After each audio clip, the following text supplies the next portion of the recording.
Hola, buenos días, queridos estudiantes de la carrera de Contabilidad y Auditoría en este paralelo A de Realidad Nacional y Diversidad Cultural. Hoy vamos a tener una clase muy importante que creo yo que tienen que analizarla, estudiarla y ya explicaremos al final de la misma la actividad autónoma que tienen que realizar. Vamos a introducirnos en primer lugar con algunos conceptos que creo que son muy importantes debido a la carrera que ustedes están estudiando. Esta carrera, si bien es cierto, tiene un componente técnico muy importante y de hecho, en el momento en el cual ustedes concluyan esta carrera, por supuesto, van a tener la posibilidad de trabajar en varias instituciones públicas. Y una de estas características nos va a permitir tener, como en la clase de hoy, la posibilidad de analizar algunos conceptos que les van a introducir a ustedes en esta particularidad de entender a los servicios públicos, ¿no? Entonces, empezando la clase de hoy, vamos a visualizar en primer lugar qué es un servicio público.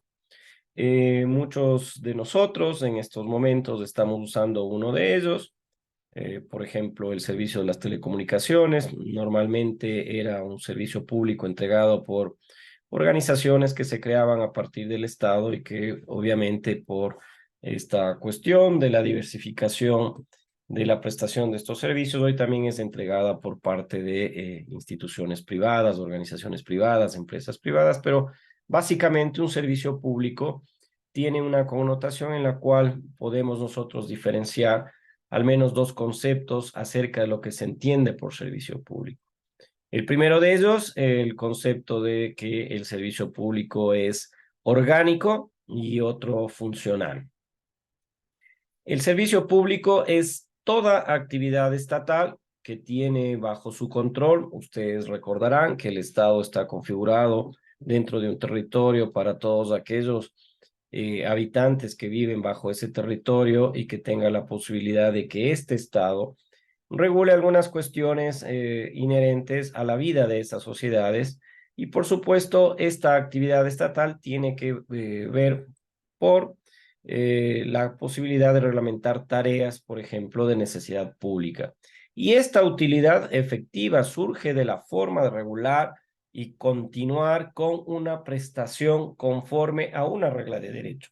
Esta regla de derecho está establecida en normalmente las constituciones de cada uno de los países y ahí determina, por ejemplo, la capacidad de que esta institución pueda prestar ese servicio público. Entonces acá podemos tener un concepto en el cual básicamente servicio público y el día de mañana que ustedes sean probablemente contadores de auditores de una institución pública, de una organización que tenga la posibilidad de entregar un servicio público, saben que el objeto de este Estado y de ese servicio público es reglamentar tareas de necesidad pública. Entonces, esta utilidad efectiva surge de la posibilidad de entregar de manera continua, de manera regular, una eh, prestación de un servicio público y esta característica tiene justamente esa posibilidad. La finalidad del servicio público es satisfacer las necesidades públicas. Entonces, aquí resulta necesario definir el alcance de la necesidad pública. ¿Es pública la necesidad de ir a un estadio de fútbol? ¿Es pública la necesidad de tener agua potable? ¿Es pública la necesidad de tener educación? ¿Es pública la necesidad de tener salud? ¿Es pública la necesidad de contar con vías de acceso a nuestras casas, a nuestra universidad, a los hospitales? Entonces, el fin del servicio público como fin último, como posibilidad última, siempre va a ser satisfacer estas necesidades públicas. Entonces, es necesario definir el alcance de estas necesidades públicas. ¿Hacia dónde va la necesidad pública? ¿Hacia dónde puede trasladarse esta necesidad pública? Y aquí, por supuesto, entramos en un concepto que hay que entenderlo desde la existencia de una necesidad, elevado al carácter de público. Todo es público, es obligación del Estado atender por su función todo lo que una sociedad o lo que individualmente cada ser humano requiere dentro del escenario de servicio público. Entonces acá, por ejemplo, la preservación de la salud de la población constituye una necesidad pública, por supuesto. Entonces se crea por parte del Estado un sistema de salud pública que, independiente del rol que en este campo tiene el Estado, también puede caber los particulares, es decir, se pueden constituir empresas privadas que se dediquen también a la prestación de este servicio público. Hay un sistema de educación también de características públicas en donde existe una normativa, en donde existe una reglamentación y se constituye la posibilidad de que el Estado atienda a la población en este sistema de educación pública, ¿no? Entonces, la existencia de una necesidad, el fin último del Estado es satisfacer las necesidades de la población, pero estas necesidades tienen que elevarse a carácter de público, es decir, que la mayor parte de la población requiere que el Estado garantice esta atención y que sea obligatoria. Entonces es sin duda un elemento fundamental del concepto de servicio público y este ejemplo esboza la preservación de la salud, por ejemplo, en la población y es una necesidad pública. De ahí que, por supuesto, podemos poner muchos ejemplos, lo vamos a continuar viendo en esta clase que nos asiste el día de hoy y, por supuesto, vamos a seguir definiendo cuestiones inherentes al servicio público, ¿no? El servicio público, de lo que hemos visto entonces, hay uno orgánico y un concepto funcional. Hay la posibilidad de definir el fin último del servicio público, que es satisfacer las necesidades que están explícitamente reglamentadas en marcos normativos de la Constitución, por ejemplo, para que la colectividad pueda ser atendida bajo estas características. Entonces, el principio del servicio público tiene que ver con, por ejemplo, la generalidad. Todos los habitantes de una población, los habitantes de una provincia, los habitantes de un país, tienen derecho a usar el servicio público de acuerdo a normas que lo rigen, es decir, de acuerdo a su forma, de acuerdo a condiciones, de acuerdo a limitaciones, ¿no? Entonces, este servicio público tiene esa característica de generalidad. No se puede excluir a una parte de la población en la atención a este servicio público. Entonces, todos los habitantes van a tener esta posibilidad de usar el servicio público, de hacerlo en función de normas, de hacerlo en función de reglamentos, de hacerlo en función de lo que está establecido en la ley para que sea general la aplicación de este servicio público. Entonces, de acuerdo a la forma, de acuerdo a las condiciones y limitaciones, siempre habrá la posibilidad de que la ciudadanía, la población, tenga servicio público. El otro principio del servicio público es de que exista uniformidad o igualdad. ¿Qué quiere decir de la uniformidad o igualdad? Todos los habitantes tienen derecho a prestaciones en igualdad de condiciones, siempre y cuando los requisitos que están determinados por la ley se cumplan. Entonces acá no entendemos, por ejemplo, cuando con ustedes hacemos un análisis de la discriminación, de la exclusión, de algunos parámetros que definen justamente la provisión de servicios públicos, la provisión de aspectos que son inherentes al desarrollo del Estado y cómo existe un porcentaje de la población importante que no tiene acceso a servicios públicos, no tiene acceso a educación, no tiene acceso a salud, podemos ver que claramente tiene que entenderse que hay una uniformidad o igualdad. Pero si todos estamos facultados a que seamos atendidos en igualdad de condiciones frente a la ley, porque existen personas que no tienen agua potable, porque existen poblaciones que no tienen alcantarillado, porque existen poblaciones que se encuentran desatendidas en la función esta de la prestación de un servicio público, ¿no? El otro principio que es muy importante es el de la continuidad. El servicio nunca debe interrumpirse. Ustedes deben haber escuchado en algunos momentos políticos en nuestro país, cuando sobre todo se realizan estas manifestaciones de carácter social, reclamando justamente que se atienda a un sector de la población por la ausencia de salud, de educación, de algún requerimiento que tiene la población, se imputa en ocasiones de interrupción del servicio público, porque no debe interrumpirse, el servicio público es obligatorio que se dé permanentemente este servicio y si es que existe la posibilidad de que se va a interrumpir o algún funcionario no lo puede dar, En el caso concreto de un profesor, nosotros no podemos interrumpir una clase porque no queremos darla. Esto se debe comunicar y hay organismos que se dedican a justamente vigilar que el servicio público no se interrumpa. Entonces no podemos salir el día de mañana y cortar una tubería de agua potable y decir estamos reclamando porque no hay vías en Guaranda o en cualquier ciudad.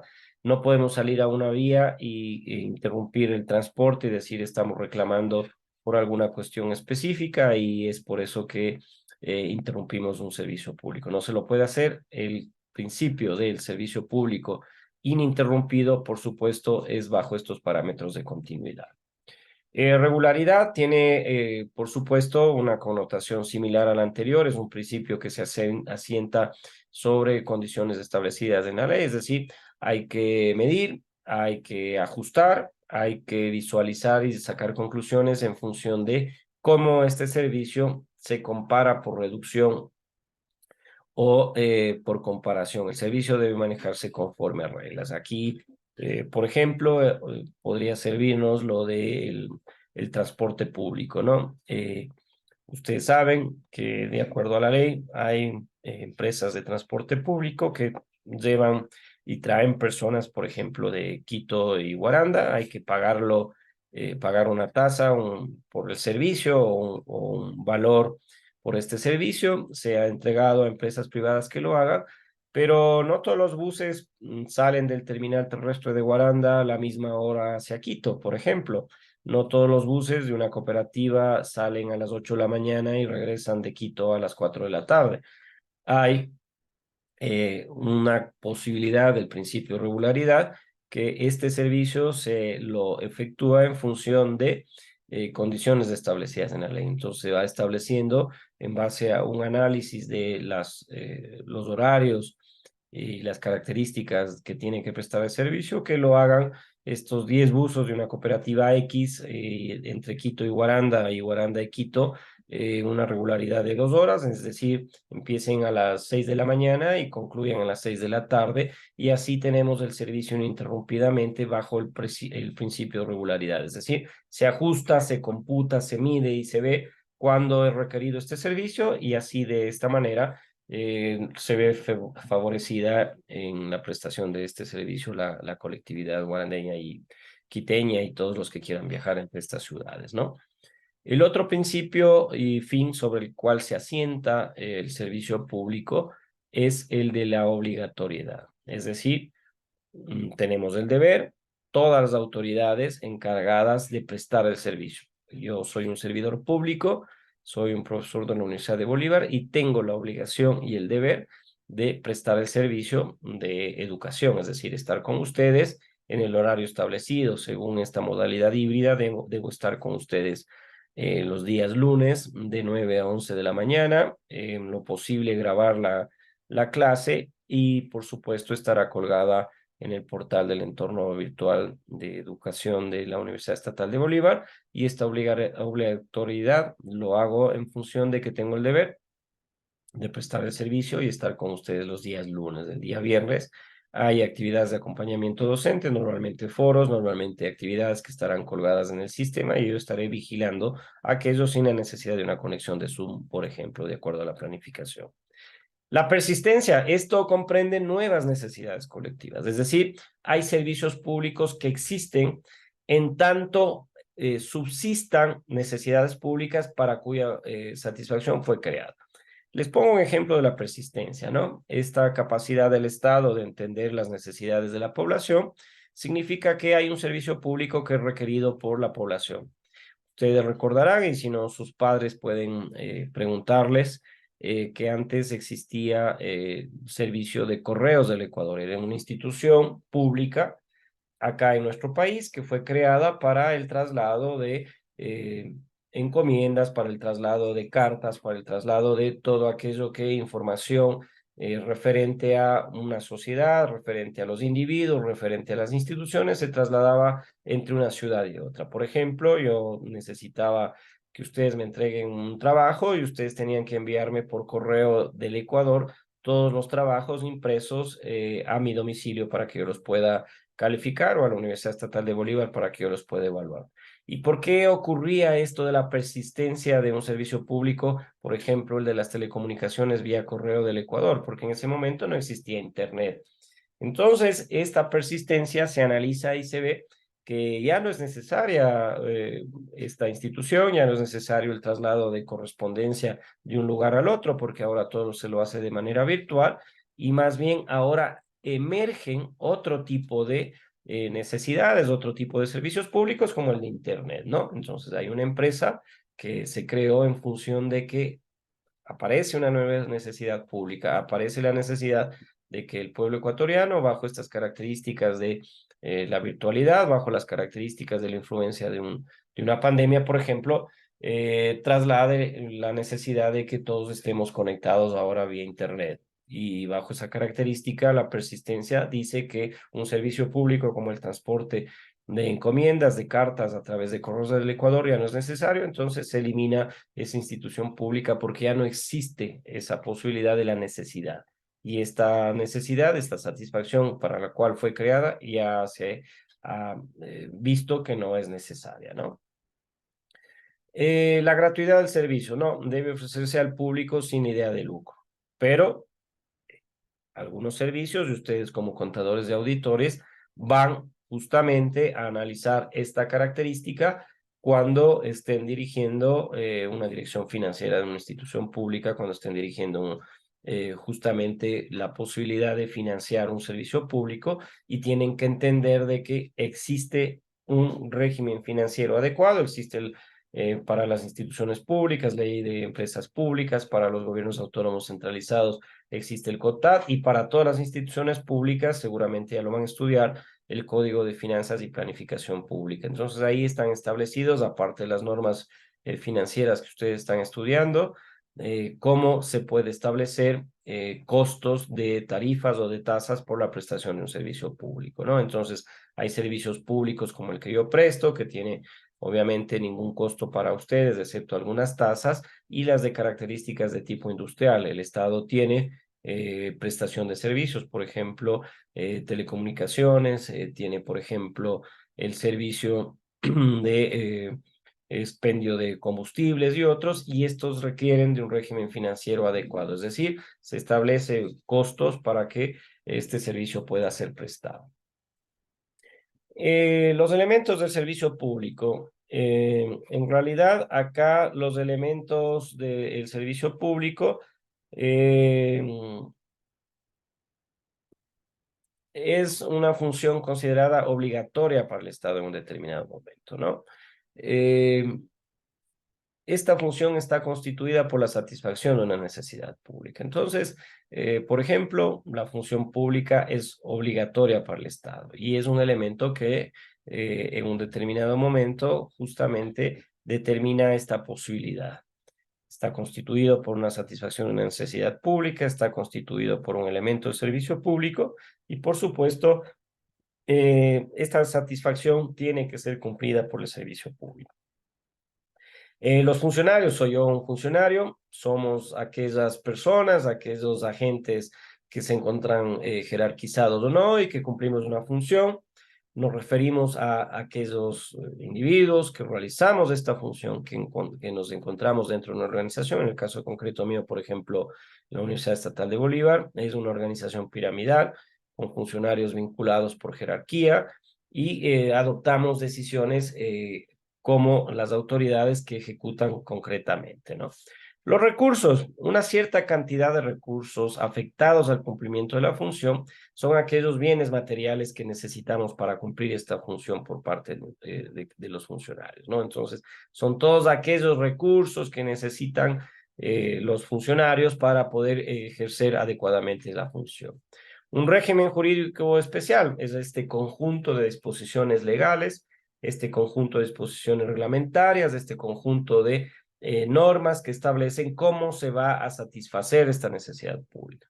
¿Quién se encarga de ello? La forma o procedimiento conforme el cual realizará su función está establecido en el régimen jurídico especial. Entonces, ustedes tienen un reglamento de régimen académico que establece cómo se va a prestar el servicio público de educación, por ejemplo, este de la universidad, estar atendiendo una clase, estar bajo estas características de ser merecedores de un servicio público es justamente por este régimen jurídico especial. ¿Qué características tienen los servicios públicos? Entenderán que es una clase sumamente conceptual porque requerimos que, lo explicaré al final de esta clase, cuál es la tarea que tienen que realizar. Es un diario de doble y quinta entrada en donde con estos conceptos de servicio público vamos a establecer las características de cómo los servicios públicos en nuestro país están cubiertos, ¿no? Entonces, si vemos que los servicios públicos tienen que suministrarse con un criterio técnico, tienen que suministrarse de acuerdo a funciones del proceso administrativo científico, es decir, debe existir una planificación, debe existir una coordinación, debe existir una dirección, un control y una evaluación. Todos los servicios públicos deben suministrarse bajo estas características. B, debe funcionar de manera permanente. Ya dijimos que es imposible que se piense que se va a suspender el servicio público. La prestación del servicio público no debe perseguir principalmente fines de lucro, no.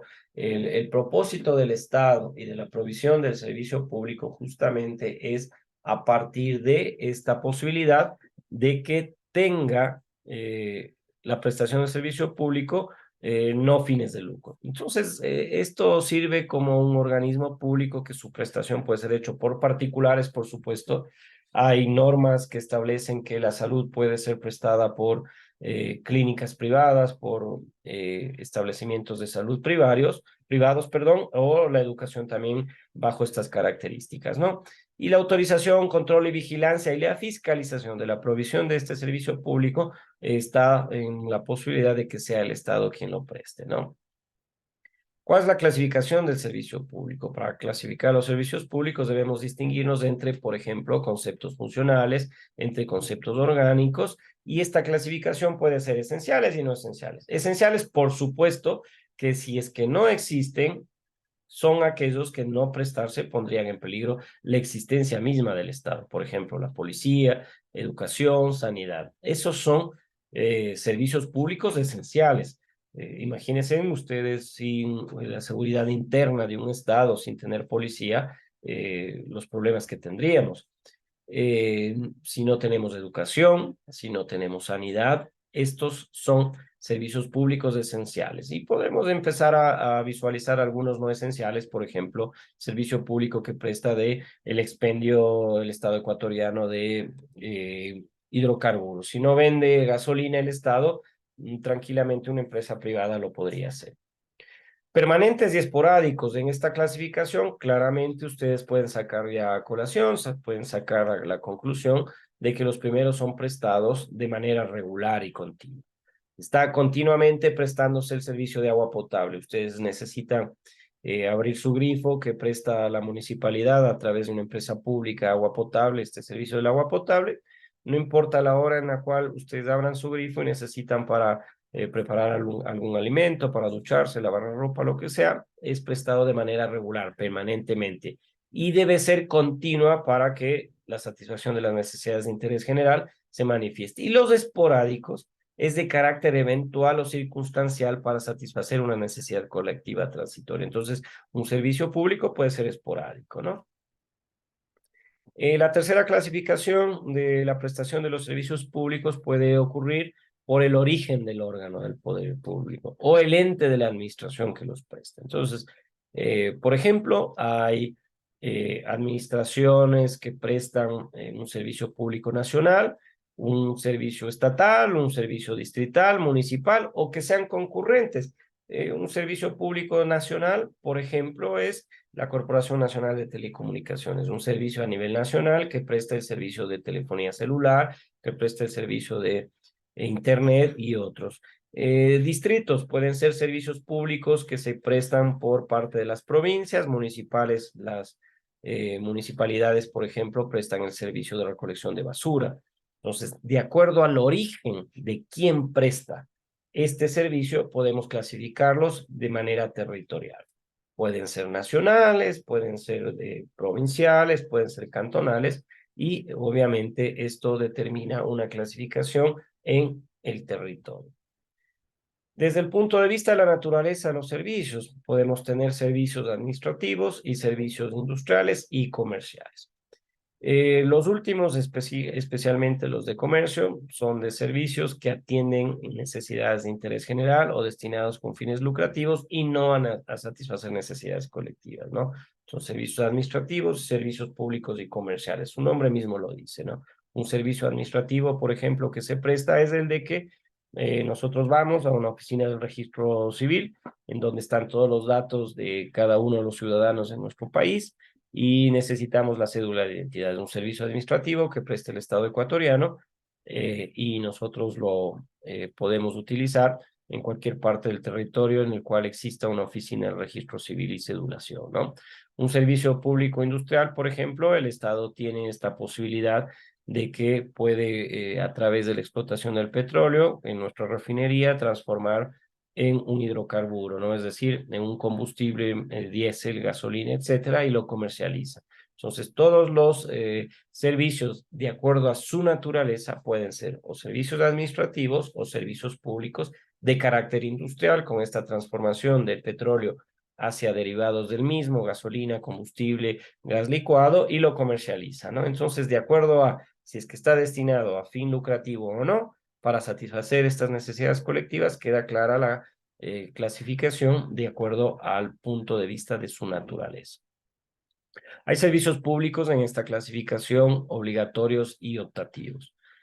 Obligatorio, por supuesto. Está obligado el Estado ecuatoriano, las instituciones, como está señalado en esta diapositiva, a que sean de carácter indispensable para la vida del Estado. No puede el Estado decir, no voy a prestar el servicio de salud, no voy a prestar el servicio de educación, no va a prestar el Estado el servicio de seguridad, imposible.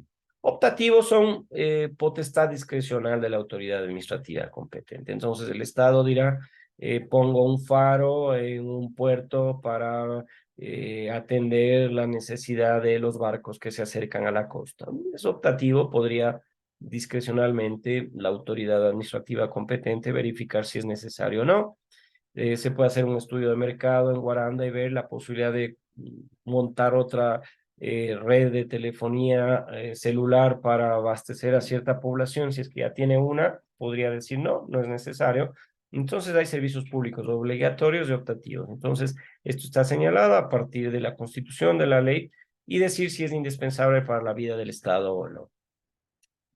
¿Cómo se presta el servicio? Si es que es directo, si es por concesión o cualquier otro medio legal. En el primero, por supuesto, se asume directamente por el Estado la posibilidad de entregar este servicio público a la población. Entonces tenemos de características nacionales, ya habíamos dicho de carácter estatal, municipal, distrital o a través de los gobiernos autónomos centralizados, ¿no? Entonces se traslada directamente la posibilidad por parte del Estado a la población, la prestación de este servicio se los puede concesionar.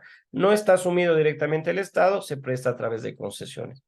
Ustedes viajan mucho seguramente y varias de las vías de nuestro país están concesionadas, es decir, la vía, por ejemplo, podríamos decirla en que une Ambato con Quito, varias de ese tramo está concesionado, se entrega a una empresa privada y se le dice, bueno, usted va a dar mantenimiento, va a dar la posibilidad de que todos quienes viajan por esta vía puedan hacerlo en óptimas condiciones. Y para hacerlo nosotros tenemos que pagar un valor por utilizar esta vía de comunicación, esta carretera, y se paga este valor para que esta empresa que ha ganado el proceso de concesión de esta vía lo pueda mantener. Entonces vean ustedes la prestación del servicio de la vía de transporte, es decir, por el uso de una carretera, el Estado ya no se ocupa de su mantenimiento, de la infraestructura, sino le entrega a un concesionario privado, quien asume directamente del Estado la prestación de este servicio.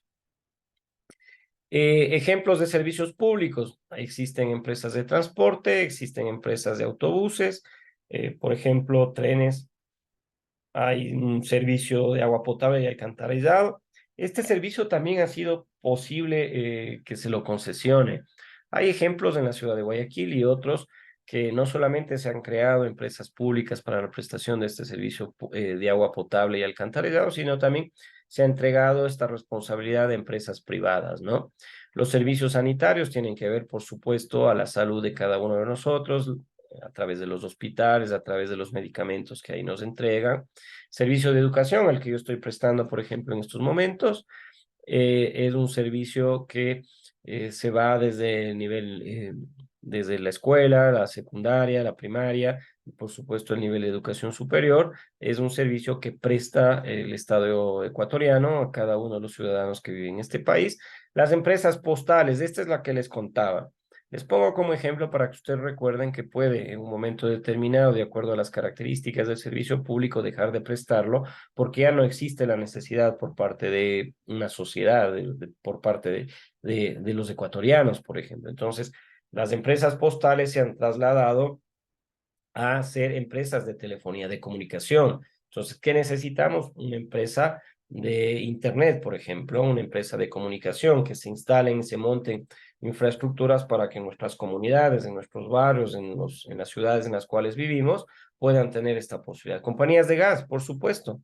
Existen varias compañías de gas públicas que venden a compañías privadas para tener un servicio de gas. De electricidad, por supuesto, hay energías energéticas, hay energías no renovables que se están montando y que es obligación del Estado prestarlo.